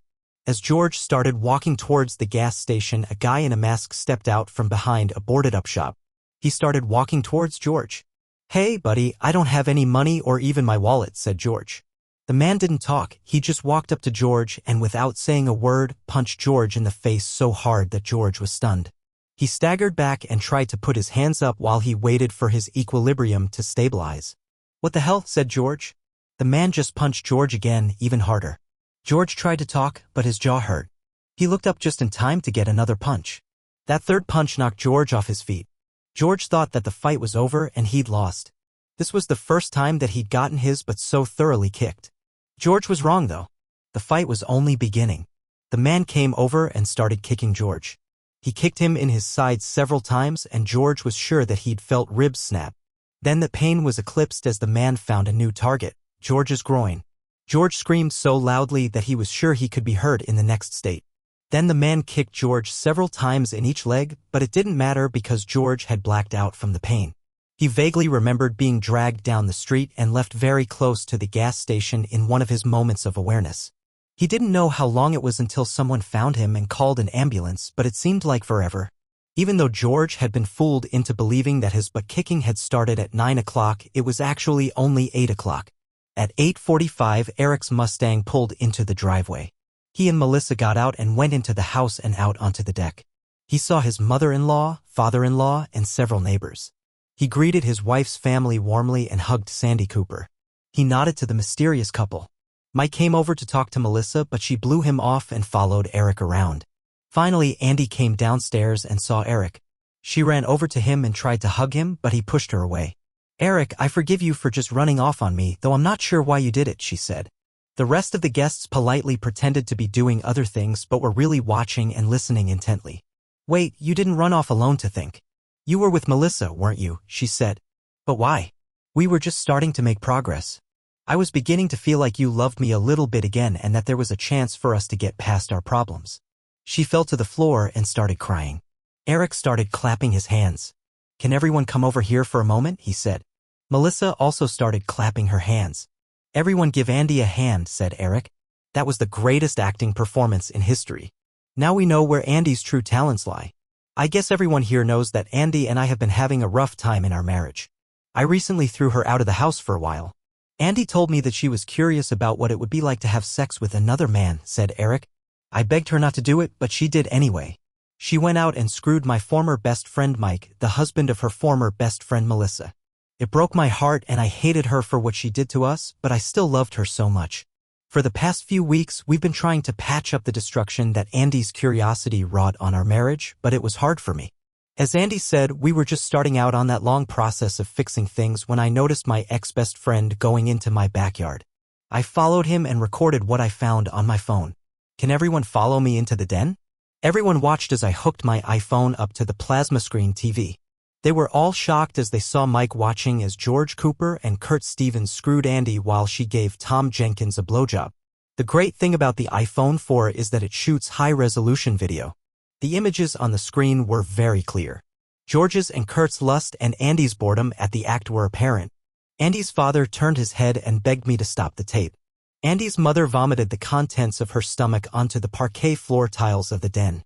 I guess everyone kind of understands why I disappeared a couple of days ago now. What they can't understand is what it feels like to have the person you loved and wanted to spend the rest of your life with hurt you this way twice. I hope you all understand that there won't be a third time. Every bit of love I once felt for her is gone. There's only one way for us to go now. Eric stopped talking and nodded to the mysterious couple. They each produced an envelope from somewhere and handed one to Andy and one to Mike. You've been served, they told them. Tom Jenkins and Kurt Stevens were given envelopes as well. Their envelopes contained their alienation of affection suit papers. Since George wasn't present, the man asked Sandy Cooper, his wife, to please notify him that he was being sued as well. That cheating scum sucker, screamed Sandy as she walked towards the door. No wonder he stood me up. I'm divorcing his cheating scum sucker too. Everyone else headed for the door too. Soon only Mike, Melissa, Eric, Andy, and Andy's parents were still in the room. Eric, it's over. It won't ever happen again, cried Andy. You're right about that, said Eric sadly. Where are you going, screamed Andy. We have to talk about this. It can still work. I still love you. I only love you. You heard me tell them that on the tape. The only person I like having sex with was you. That was on the tape too. I just needed to find out. It was just my curiosity. She was holding on to Eric's leg. Where do you think you're going? Mike asked Melissa. We need to talk too. I'm not happy about you going off and screwing other guys either. Even after what I did. 2 wrongs don't make a right, Melissa. We have bills to pay, woman, and your check didn't make it into our account. Mike reached out and grabbed Melissa's arm and turned her around. You are not leaving with him again, he snapped. We're still married. No divorce and no more sex with other guys. Eric didn't even break his stride, he just turned around and decked Mike. Then put his arm around Melissa and guided her from the room. Melissa turned as she and Eric got to the doorway. You shouldn't worry about me screwing other guys, Mike. I'd never do that. I'm faithful to the man I love. I only made love with Eric. He's the guy, and there are no other guys, including you. And I think I got what I wanted. Eric, said Andy's father. I have no idea what you're feeling. I can't believe my daughter is capable of doing what we saw. Take some time to cool down, and we'll all get together and work this out. Eric nodded, and he and Melissa left. It was nearly 6 weeks before they would all sit down together again. During that 6 weeks, Eric had no contact with Andy. She'd called him hundreds of times, but the restraining order kept her from being able to go to his job, and she didn't know where he lived. She suspected that he was still with Melissa, and that angered her. She was sure that Eric was falling in love with Melissa and not just screwing her. That to Andy was simply not fair. Her curiosity had only been about sex, not love. She'd never had any intention of leaving Eric or falling in love with anyone else. During the 6 weeks, several things happened of note, including Andy having a breakdown of some sort. Eventually, Eric showed up with a truck to get the rest of his belongings and Melissa's. Mike had refused to allow Eric to get them until the police showed up, and Eric showed them a court order allowing him to have Melissa's things. Where's that 304? Asked Mike. She's at the doctor's today, smiled Eric. What did you do? Asked Mike. Screw her until her uterus fell out? Just hearing someone talk about Eric having sex with Melissa started Andy on a fit of crying and screaming. Another interesting thing was what happened to Kurt Stevens one Sunday. Kurt was stuck at a red light when an abandoned cement truck plowed into his car, crushing it. At the same time that the accident occurred, both Eric and Melissa had been in church. Eric had gotten up once during the ceremony to use the bathroom and had left the door open. An usher who was actually an off-duty police officer had seen Eric's leg and could vouch for the fact that he was on the toilet the whole time. There was some suspicion about Eric because when George Cooper's beating had been discovered, Eric was the only person George could think of who had a motive to want to hurt him. But at the exact time of the beating, Eric had several witnesses, including George's ex-wife, who could verify that Eric had gotten to the party before 9 and didn't leave the party until long after George's beating had ended. George was sure that his beating had happened at 9 o'clock. The investigating detectives were sure of it as well because even George's watch, which had been broken during the incident, had stopped when it was broken at just after 9. Eric was ruled out. He was also ruled out in Kurt Stevens' case because he couldn't have been in the bathroom under gastric distress and driving the truck at the same time. George would probably never walk again. He also lost both testicles, his wife, and 60% of his assets. His life would never be the same. Kurt was in a coma and no one was sure he'd ever wake up. If he did, he'd wake up single because his wife divorced him as well. Tom Jenkins didn't wait for his divorce. After finding out what happened to Kurt and George, he just got in his car and drove away. He didn't even pack his clothes, he just disappeared. He spent the rest of his life looking over his shoulder, afraid to settle down or stay in one place for any length of time. He also developed a phobia about married women. He couldn't bear to be around them no matter how innocent the situation. That was a terrible toll for a B-job. Andy was beautiful, but it just wasn't worth it. At our sit-down meeting, things went pretty much as Melissa and I thought. Both Mike and Andy refused to sign the divorce papers. Melissa gave Mike their house, which he couldn't afford since he wasn't working. He also couldn't afford his truck or their utilities. Mike, at 40 years old, ended up living with his parents for a while and then on the street. I offered Andy the house as well and half of our savings and checking accounts. I paid off her credit cards and offered to pay her a lump sum in lieu of alimony so I wouldn't have to have contact with her.